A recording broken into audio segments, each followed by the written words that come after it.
When it comes to video game horror, very few series come anywhere near Resident Evil in terms of importance, popularity, and acting quality. Chris, don't die!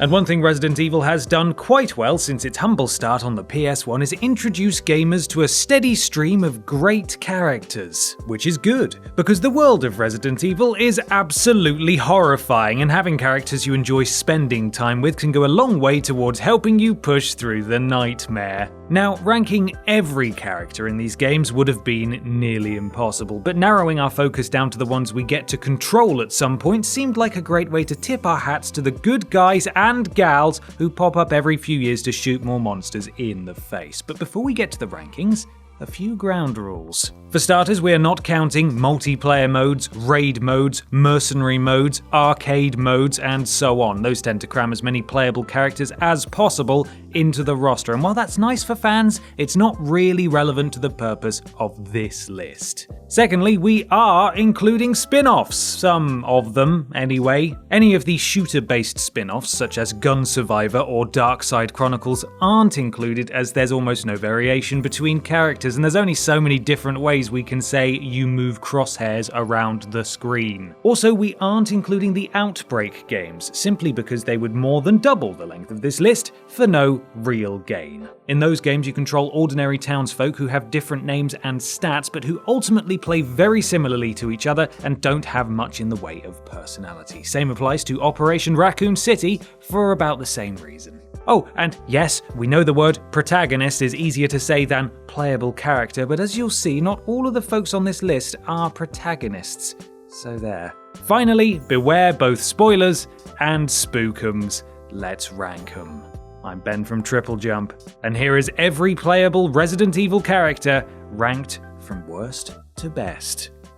Number 36, Keith Lumley, Resident Evil Revelations. Resident Evil Revelations was a nifty little game. It set most of its adventure at sea, an absolutely perfect way to provide the player with a sense of isolation and terror. It also gave us the chance to play as many great characters, new and old, and Keith Lumley. Every few chapters we meet up with Keith and Quint, two nincompoops who are clearly intended to serve as comic relief, but who come across more like tragic agony. Capcom evidently wanted to make damned sure we got stuck with these two unfunny idiots whenever possible. At one point, it looks like they're killed in an airstrike while gathering important data, but no, we find out later that they survived. Lucky us. Number 35, Agent, Resident Evil 6. Resi 6 had the interesting idea of pairing up old favourites with new characters, and sure, Resident Evils 4 and 5 already did that, but Resi 6 did it again! Leon got Helena, Chris got Piers, Sherry got Jake, and Ada got, well, Capcom forgot to give her a companion, so 2 months after release, Capcom patched Agent into Ada's campaign. And just in case you think we're exaggerating about how much of an afterthought he is, here are some things Agent doesn't have. A name, a face, a backstory, a goal, a personality, the ability to perform basic tasks integral to progression, such as opening doors and moving objects. Surely the developers could have invented an actual character to tag along with Ada, but instead, we got Agent. On the bright side, we won't have to wonder if he'll make any future appearances because he barely even made one here. Number 34, Lucia, Resident Evil Gaiden. Resi Gaiden is a notable early attempt to bring survival horror to handheld systems. Not good, but notable. It also set the story on a monster-filled cruise ship adrift at sea, which was eventually used as the foundation of the much better Resident Evil Revelations years later. One of the characters unique to Resident Evil Gaiden is Lucia, a little girl with a bio-organic weapon implanted in her by Umbrella. You know, between Lucia, Sherry Birkin, and Lisa Trevor, you'd think these people would stop letting Umbrella near their daughters. Lucia teams up with Leon Kennedy and Barry Burton to escape the ship alive, something that's easier said than done because Lucia is about as powerful as a slice of wet bread. The combat in Resident Evil Gaiden isn't all that fun at the best of times, but add fragile Lucia to proceedings and it all becomes needlessly frustrating as well. Number 33, John Doe, Resident Evil 7, Beginning Hour. When Capcom released its playable teaser for Resident Evil 7, the company publicly made clear that its protagonist was not Ethan Winters, the hero of the main game. Capcom then later made clear that it was also not Clancy Jarvis, another unfortunate soul we play as elsewhere. So, okay, we know who this guy isn't, but do we know who he is? Nope. Instead of ruling out possibilities one by one, couldn't Capcom just say, "This is Bob. You'll never see him again. Wave goodbye to Bob." But anyway, this guy serves as a very effective introduction to the full Resident Evil 7 experience, offering our first glimpse of the new main environment, the game's visual style, and the horrifying bakers. He's also one of only 2 characters, Ethan being the other, who canonically makes it out of the Baker house alive, making him even more potentially interesting, whoever he is. Number 32, Steve Burnside. Resident Evil Code Veronica. The quality of Resident Evil's voice acting improved with every game, but as Code Veronica demonstrates, it certainly improved slowly. Still unsure what human beings sound like, act like, or would even theoretically say to one another, Capcom gave us the gift of Steve Burnside, and we really wished they kept the receipt. He has an irritating personality as it is, but his voice actor only makes matters infinitely worse. Sorry about that little misunderstanding, but I thought you were another one of those Shut up! If you're anything like us, the prospect of spending the rest of the game with this chucklehead was scarier than any monster could ever hope to be. We do get to control him, but it's only for a few rooms, making him fairly pointless from a gameplay perspective. At least the fact that we only play as him once means we get to burn through as much ammo as we like, right? So, that's something. Number 31, Ashley Graham. Resident Evil 4. Love her or hate her, though we're fully aware you hate her, Ashley Graham is an integral part of Resident Evil 4. What brings her character down is the near-constant shouting of Leon, her general helplessness, and her almost admirable willingness to accept death the moment an enemy picks her up. Fans of the game are no doubt grateful for the fact that Leon and Ashley get separated at various points. On one of these occasions, though, it's Leon who stays behind, and we're in control of Ashley. To be honest, controlling Ashley isn't all that bad. She's almost entirely defenseless, making her brief section feel effectively tense. In fact, considering the criticism of Resident Evil 4 not being scary enough, improved Ashley sections could have injected a stronger feeling of horror. Instead, Ashley avoids a few enemies and solves a sliding puzzle. She may have had very little potential, but the game still didn't let her live up to it. Number 30, NATALIA KORDA. Resident Evil Revelations 2. The first Revelations game did a fantastic job of returning the series to its isolated, problem-solving roots. It was, however, a bit lacking in actual horror, and that is where Revelations 2 came in. One way the game achieved this was with its support characters. Unlike in Resident Evils 0, 5, and 6, the support characters here did not function as equals. Here, they were notably less handy in combat, being skilled in exploration and perception instead. It made the experience feel like actual teamwork. NATALIA isn't exactly a powerhouse, but she can sense distant enemies and inform her partner Barry of their whereabouts. We'd be lying if we said controlling NATALIA is a highlight of the game, but taken in tandem with Barry, she shows off the way Revelations 2 balances the weakness of each character with the strength of another. No other game in the series managed to do this, and it makes us all the more disappointed we never got a Revelations 3. Number 29, Mia Winters. Resident Evil 7 and Resident Evil 7 Jack's 55th birthday. When you set out to find your wife Mia at the beginning of Resident Evil 7, all you really know is that she's been missing for a long time and is in some kind of distress. Funny story though, it actually turns out she was helping develop and transport a horrific bioweapon, and now she's being held captive by a family she infected. God, classic. Yes, Mia is a baddie, though she does seem to feel remorse at least. We only control her briefly after we choose to cure her over Zoe, yet another bad choice Ethan canonically makes. It's not a terrible sequence, but it's also not one of much note from a gameplay perspective. Fortunately, the Jack's 55th birthday DLC, which stars Mia, makes her much more fun to play. This DLC transforms Resident Evil 7 into a bizarre arcade-style comedy game in which we collect various foodstuffs in the hope of filling Jack's belly. The monsters are wearing party hats, for crying out loud. How can you not love this? Number 28, Josh Stone. Resident Evil 5, Desperate Escape. Hey, didn't you wish you could play as Josh in Resident Evil 5? Josh Stone? Surely you remember him. You meet him at the crashed helicopter and he shoots some He shoots some things with you, and then he drives a boat? No offense to Mr. Stone, but Resident Evil has had a huge number of memorable supporting characters, and he isn't one. In fact, his most significant appearance went overlooked by anyone who didn't play the Desperate Escape DLC, where he supported the much more memorable Jill Valentine. Complete Desperate Escape, however, and you'll unlock the ability to play as Jason?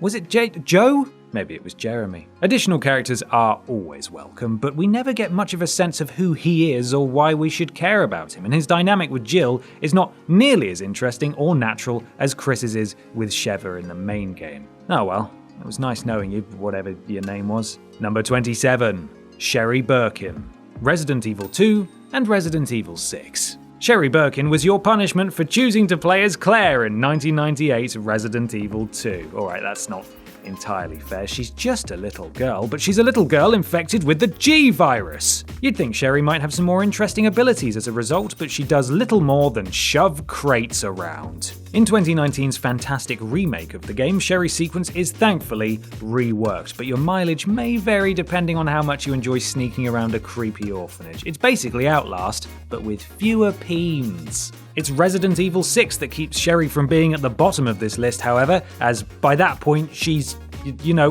able to do things. She's been trained by the US government in melee and firearms combat, and her childhood exposure to the G virus has made her physically tougher and more resilient. Unfortunately though, it's Resident Evil 6, which we'd say is a bit crap if we weren't afraid of insulting crap. Sorry, crap. Number 26, Zoe Baker, Resident Evil 7, Daughters. Without question, the most sympathetic member of the immediate Baker family, poor Zoe lives as an outcast, both unable to escape and unable to cure her family. She helps Ethan escape by feeding him information over the phone, a service for which he repays her by leaving her behind. Being as she's not a sadistic monster, we don't spend much time with her in Resident Evil 7, which is what makes the Daughters DLC such a welcome addition. Not only do we take control of Zoe in this prequel chapter, but we do so on the very last night the Bakers behave, well, normally. It's great to play as Zoe and learn more about who the Bakers were before they were infected, but it's tough to rank her any higher on this list because there's little to do in Daughters aside from trigger the scripted sequences. Even so, you'll notice we did one thing Ethan did not. We put Zoe ahead of Mia. Number 25, Catherine Warren, Resident Evil 2, Runaway. The Resident Evil 2 remake did a great job of expanding upon the many ideas and characters of the original game. For instance, in the original, Catherine Warren is nothing more than a corpse on a desk. In the remake, though, she's a corpse on a table. #goals. Exactly how her body ended up in the possession of Police Chief Brian Irons is anybody's guess, leaving almost everything about Catherine to the imagination. That is, until the remake's Runaway campaign arrived, allowing us to see her alive for the first and only time. Here she must fight through pale head zombies, which regenerate unless killed with extremely powerful ammunition, survive and she'll reunite with her beloved Ben, not me, and escape. It's only a fantasy though, and in reality, she always dies. As for Ben, not me, we think he's going to be just fine. A fine paste on the prison wall, that is. What did you think I meant? I mean, I'm fine. Number 24, Jake Muller, Resident Evil 6. Have you ever wondered what your favourite characters get up to between games? Because in the case of Albert Wesker, it's easy to work out, as he's either selling out his friends for pocket change, reincarnating yet again, or fathering illegitimate children. One of those bastards just happens to be Jake Muller from Resident Evil 6. One thing we do like is his impressive mastery of hand-to-hand combat, something that most Resident Evil heroes lack. And another thing we like is we'll get back to you on that. Jake's sections are at their best when he's being stalked by the nemesis-like monster Ustanak.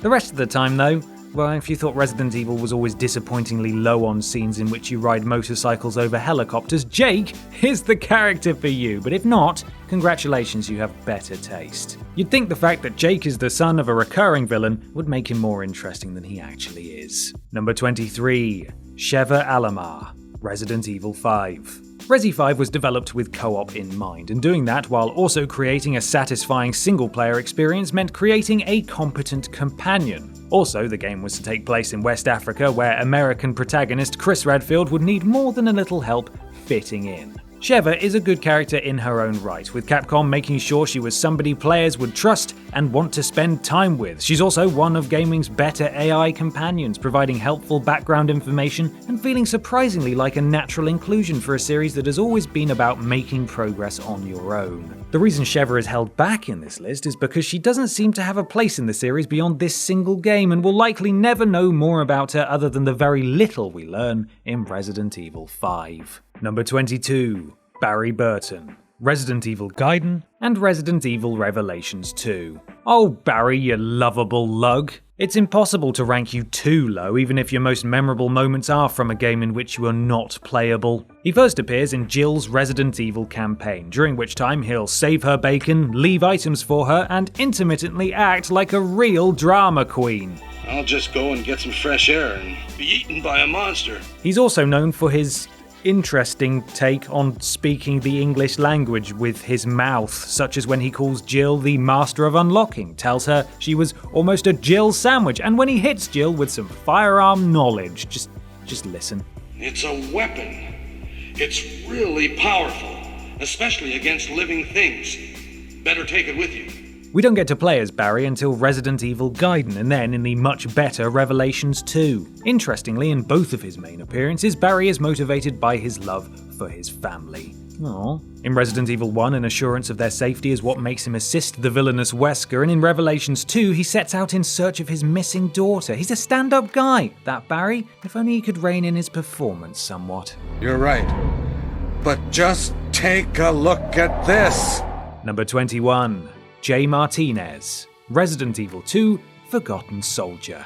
Unlike the other playable characters in The Ghost Survivors, Jay Martinez has significant combat training and equipment, but don't worry, things are no easier for him than they are for anyone else. In fact, the zombies in Forgotten Soldier seem to have stepped up their own arsenal as well, with many of them wearing bulletproof armor. Martinez's mode is right in line with those of the other Ghost Survivors, that is to say, a brief but punishing gauntlet with carefully rationed resources, but there is one thing about him that makes him stand out from the others. He's a bad guy. Martinez is an Umbrella agent sent to retrieve the apocalyptic G virus, and it's safe to say that succeeding in his mission probably doesn't qualify as a good ending, which, we must admit, makes playing as him that much more fun. Number 20. Carlos Oliveira, Resident Evil 3. Resi 3 is essentially remembered as being the Jill Valentine show. It does make room, though, for a sequence during which you play as Carlos Oliveira. Variety is nice after all, and Carlos is certainly handier in combat than many other side characters, but your personal tolerance for the guy may not be as high as Capcom wished it were. Carlos is an Umbrella agent sent to Raccoon City to scrub it of evidence, but it's revealed that he had very little knowledge of the company's misdeeds. He and Jill then form an uneasy alliance that seems like it'd be handled much better in Resident Evil 0. Though Carlos didn't appear again in the series after this, he did show up in Under the Skin alongside Jill and Nemesis in a level that paid homage to Resident Evil 3. Under the Skin is not a great game, but that's good news for Carlos. He finally gets to qualify as a highlight of something. Number 19. Robert Kendo, Resident Evil 2, No Time to Mourn. In the original Resident Evil 2, gun shop owner Robert Kendo offered the player very temporary shelter in his store and was quickly eaten by zombies. In 2019's remake, the story was changed, but it definitely didn't make things any easier on him. Now Kendo is found much later by Leon and Ada. We meet him after he's killed his infected wife in an act of mercy, and just before he kills his daughter and then himself. It's one of Raccoon City's saddest stories. In the No Time to Mourn what-if scenario, Kendo is interrupted before committing suicide and makes a desperate scramble toward freedom. With his limited arsenal and the new poison zombies crowding the city, the odds are good that he'll still die while in your care, but it is possible he'll survive. It's only a hypothetical happy ending, but for poor old Kendo, it's the closest he's going to get. Number 18. TOFU, Resident Evil 2. If you're anything like us, when you finished the 4th Survivor and unlockable mission in the original Resident Evil 2, you immediately thought, boy, I wish I could play this extremely difficult mode again, but as a brick of tofu. Enter TOFU Survivor. TOFU Survivor is a beloved part of the game, and one of the few times Resident Evil made a mockery of itself. Well, Deliberate mockery, anyway. The TOFU character began as a testing model Capcom used during the game's creation, and the developers found the idea of playing as the model so funny they couldn't resist building an entire mode around it. As in the fourth Survivor, your goal is to get the G-Virus to Umbrella. Finishing this task is one of the most difficult feats in the game, but doing so is guaranteed to bring you immense satisfaction, at least until you see that your colleagues have carved you up and eaten you aboard the evacuation helicopter. More like, TOFOOPS. TOFOOPS. Oh.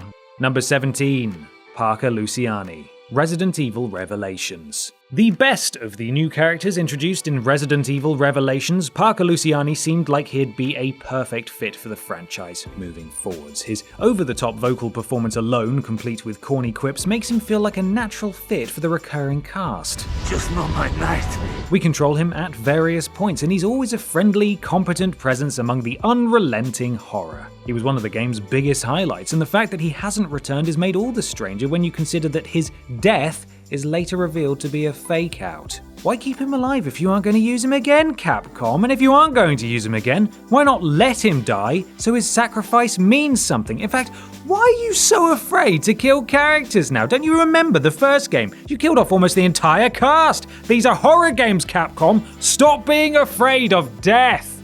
Number 16. Daniel Cortini. Resident Evil 2, No Way Out. In the 2019 remake of Resident Evil 2, you'll encounter Sheriff Daniel Cortini in the gas station. No matter what you do, you can't save him from his zombie attacker. In No Way Out, however, he gets a hypothetical second chance. The main three Ghost Survivors campaigns are brief, punishing gauntlets. They force you to keep moving and to only kill when you need to. In stark contrast, No Way Out takes place entirely within the gas station with wave after wave of zombies, and it's up to you to fend them off for as long as possible. It's a classic zombie setup, harking back to the original Night of the Living Dead. Perhaps surprisingly, No Way Out is not an endless mode. Cortini survives if you kill 100 zombies. Canonically, of course, Cortini dies in that gas station, but we're glad he got to show us just how much bottom he could have kicked under better circumstances. Number 15. Helena Harper. Resident Evil 6. Resi 6 isn't exactly a fan favourite, but even its detractors tend to agree that the Leon and Helena campaign is the best part of the game. That's because it leans a bit less on the bombastic, trigger-happy action that plagued Resi 6 and actually, well, feels like a horror game. Much of the campaign takes place in the infected city of Tall Oaks, returning Resident Evil to the American zombie horror roots that fans hadn't properly seen since Resident Evil 3. Whether or not it qualifies as a return to form is certainly up for debate, but of the 4 campaigns in Resident Evil 6, it certainly comes closest. Helena herself is a decent character, motivated mainly out of concern for her kidnapped sister, Deborah. She's an effective ally and deals a lot of damage, making her Leon's most competent companion by a landslide. Number 14. Ethan Winters. Resident Evil 7 and Resident Evil 7 Ethan Must Die. Resi 7 stripped away everything that had overcomplicated the series and presented us with a simple story about surviving in a scary house full of monsters. Sort of, what made everyone fall in love with Resident Evil in the first place. It also, we should add, had us play as humanity's biggest idiot. In previous games, our heroes were more or less in the thick of it by the time we assumed control. Ethan, though, receives a message from his wife telling him not to come after her. He only hears what he wants to hear, men. Am I right? And decides to investigate the most obviously monster-ridden house in the history of everything. Well, since the first game anyway. Of course, Ethan's stupidity actually does work in our favour. Anyone with half a brain would have turned around and called the police or demo dick or something. Ethan was just dumb enough to bring us the series' best game in years. Thanks, Ethan. Number 13. Yevgeny Rebich. Resident Evil Revelations 2, The Struggle. We didn't consider Dark Natalia playable in the Little Miss episode of Revelations 2 as her own character, as she's basically a personification of Natalia's negative qualities and self-doubt. In The Struggle, though, we get a one-off playable character that absolutely deserves his own entry. Yevgeny Rebich is a survivalist who lost his daughter to the latest plague. He takes Moira Burton under his wing, and though their relationship is strained at first, they gradually become like a father and daughter to each other. What makes the struggle really stand out is the cue it takes from Yevgeny's survival skills. Throughout the chapter, you will have to hunt for food, run out, and you don't just die, your save data is erased! Christ! In the main game, Barry can stumble upon Yevgeny's corpse. It's just another body to him, but if we played the struggle, we know that it's the man who helped Barry's daughter live another day. Number 12. Hunk! Resident Evil 2, The Fourth Survivor. By our count, Hunk! has appeared or been mentioned in an incredible 15 games in the series, but he's only been properly playable in The Fourth Survivor, an unlockable mode in Resident Evil 2. Resi 2 is far easier than its predecessor, but that changes the moment you unlock The Fourth Survivor. Here you need to return the G-Virus to Umbrella so they can continue their noble goal of causing deadly outbreaks in every city, town, burg and hamlet in the world. It's far from an easy task. Though Hunk! is quite well armed, the mode is designed to require a lot of trial and error. It's punishing but rewarding and instantly made Hunk! a fan favourite. Sadly, TripleJump cannot confirm that Hunk! is an actual hunk. He's consistently wearing the world's scariest gas mask, so we can't say for sure, but in a series full of so many beautiful boys, a man officially carrying the Hunk! title must be absolutely gorgeous. Number 11. Piers Nivans, Resident Evil 6. Piers is known as the man who never misses a target, which is a rather remarkable compliment. It's one that doesn't quite apply while I'm controlling him, but it's a nice sentiment anyway. Piers is a welcome highlight of Resident Evil 6, mainly because he has a personality and actual characterization. When he's almost killed by a hideous squid monster known as Chaos, he deliberately injects himself with the C-Virus so that he can survive and fight on. He mutates, as one might expect, and also gains some really awesome monster powers that make him even more fun and unique to control. In the end, he even goes out on his own terms, taking his own life before the mutation seeps the humanity out of him. He gets to die a man and not a monster. Piers Nivans, you deserved a better game. Number 10. Clancy Jarvis. Resident Evil 7, Resident Evil 7 Kitchen, Resident Evil 7 Nightmare, Resident Evil 7 Bedroom, and Resident Evil 7 21. Nobody would argue that Ethan had an easy time in Resident Evil 7, but boy did Clancy Jarvis have it worse. He was the cameraman for the Sewer Gators, a team that stumbled onto the Baker's property in search of paranormal activity. One by one they were killed, but poor Clancy didn't get off that easy. Throughout Resident Evil 7 and its various demos and DLC, we assume control of Clancy 5 times. In Kitchen, he gets stabbed in the leg and watches the severed head of his friend roll across the floor. In Nightmare, he's locked in the basement and besieged by monsters. In Bedroom, he's hindered in his attempts to escape. In 21, he's forced to compete in a life or death game of blackjack, and in Resident Evil 7 itself, Lucas blows him up. And what did Ethan go through? Had some body parts cut off? Oh, boo-hoo. Grow up. Number 9. Moira Burton. Resident Evil Revelations 2. Though we didn't meet her in the first Resident Evil, Moira Burton was an important part of the game's story. She, her mother, and her sister Polly were kidnapped by Wesker and used as leverage against Nice Man Barry. In Revelations 2, Moira has grown up and immediately asserts herself as having one of the strongest personalities in the series. She's a rebellious young woman who works hard to stand apart from her father, with whom she has a decidedly strained relationship. She also has a debilitating fear of firearms, traced back to the time she accidentally shot her own sister.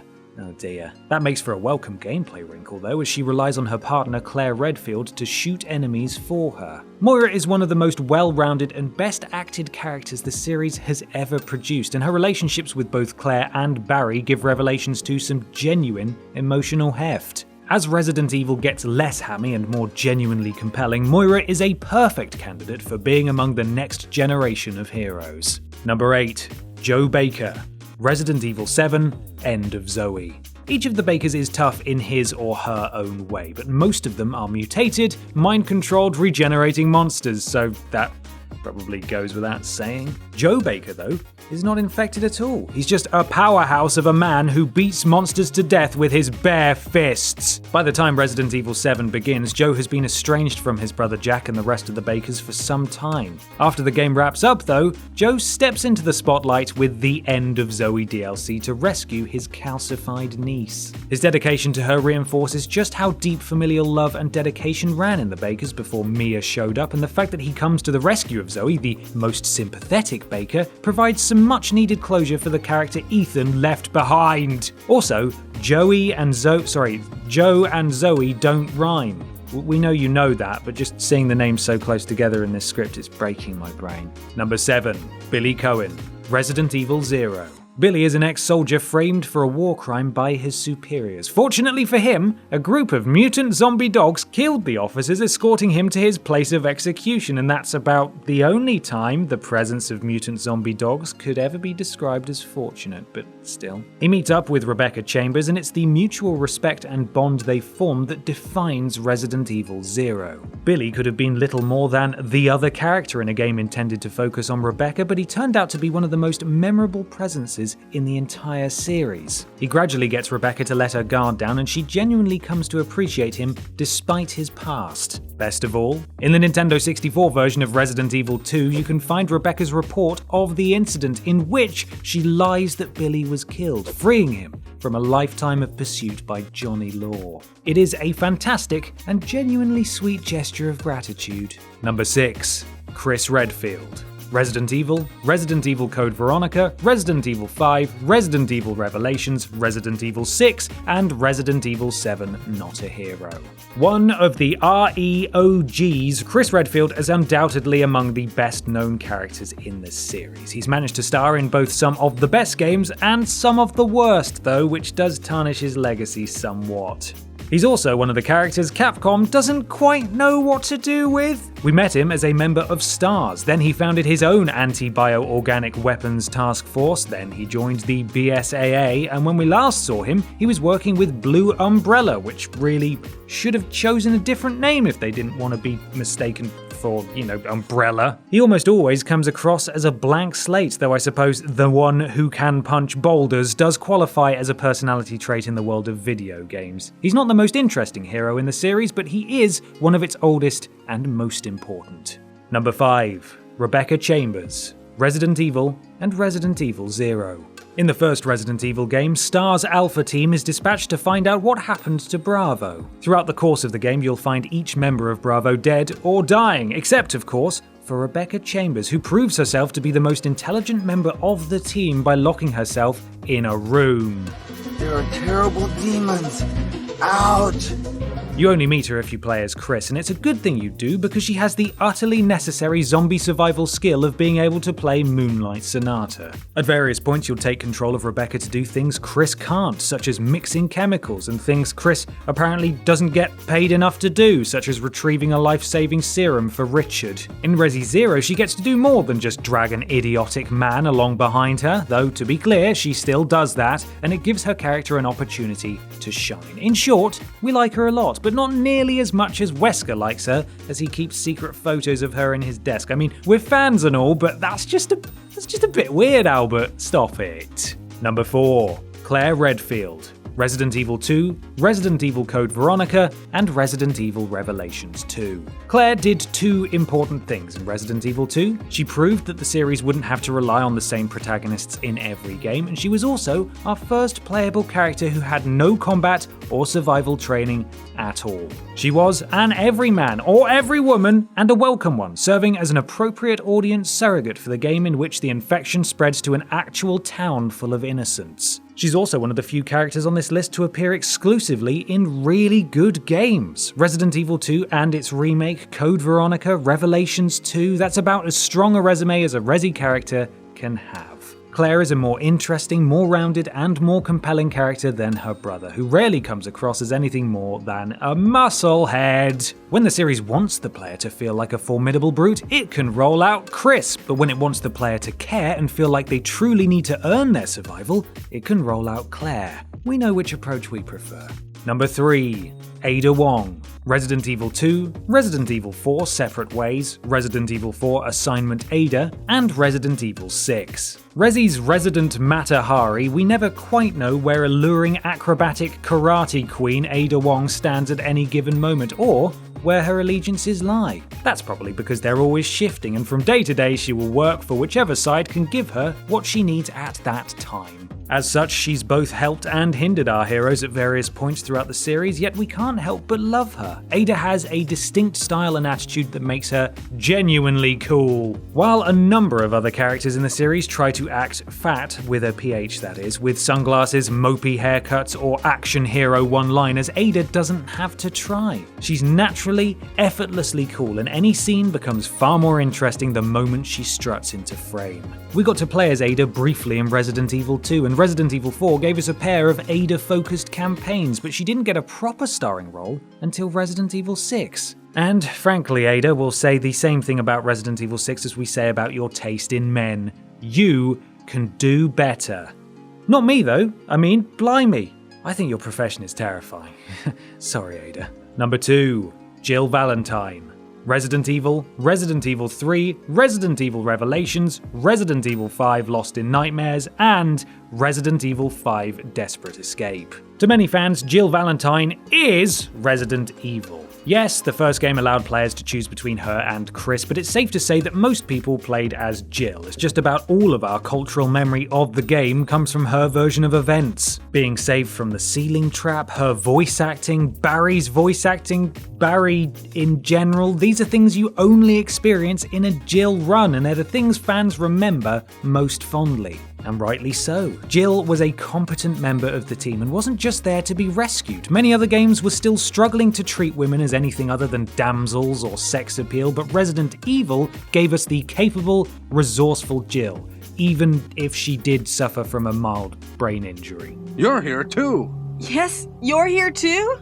In an era of jiggle physics popularized by Dead or Alive, when Hideo Kojima's Policenauts included groping as an option of interacting with female characters, when Lara Croft posed naked on magazine covers, and when even child-friendly Nintendo's Samus Aran rewarded players with a striptease, Jill was there as a very welcome exception. Number 1. Leon Scott Kennedy.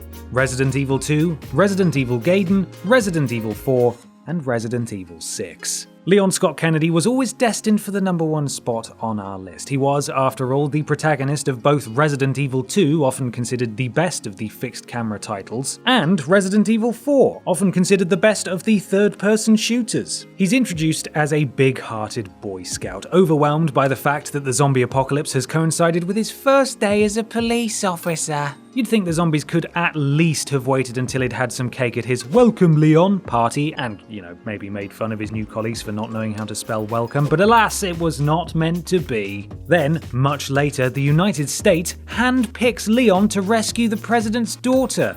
Alone, as in just one guy with a gun that they drop off in Spain and have him go door to door politely asking people if they've kidnapped Ashley. The fact that, this actually works is evidence of just how deserving of the top spot Leon is. We also love the ongoing antagonistic flirtation between him and Ada Wong, the Catwoman to his Batman, which is perhaps the most interesting relationship in the entire series. Leon is everything we love about Resident Evil, and we reckon we're far from alone in that. And that is every playable Resident Evil character ranked from worst to best. Who would you have placed at the very top? Perhaps, most importantly, who would you have placed at the very bottom? Alternatively, who did we accidentally leave out? Who would Rebecca Chambers dress up as for Halloween? We think it would be Chie Satanaka from Persona 4, but still, we're curious what you think. Also, if you have any suggestions for every X ranked from worst to best videos, let us know in the comments. We may use your idea in a future video, or we may not. The possibilities are limited. You can follow myself and TripleJump on Twitter here, and while you're at it, why not support the things you enjoy by having a look at our Patreon. Finally, don't forget to like the video, share it with your friends, and subscribe to the channel. I'm Ben from TripleJump, and thanks for watching.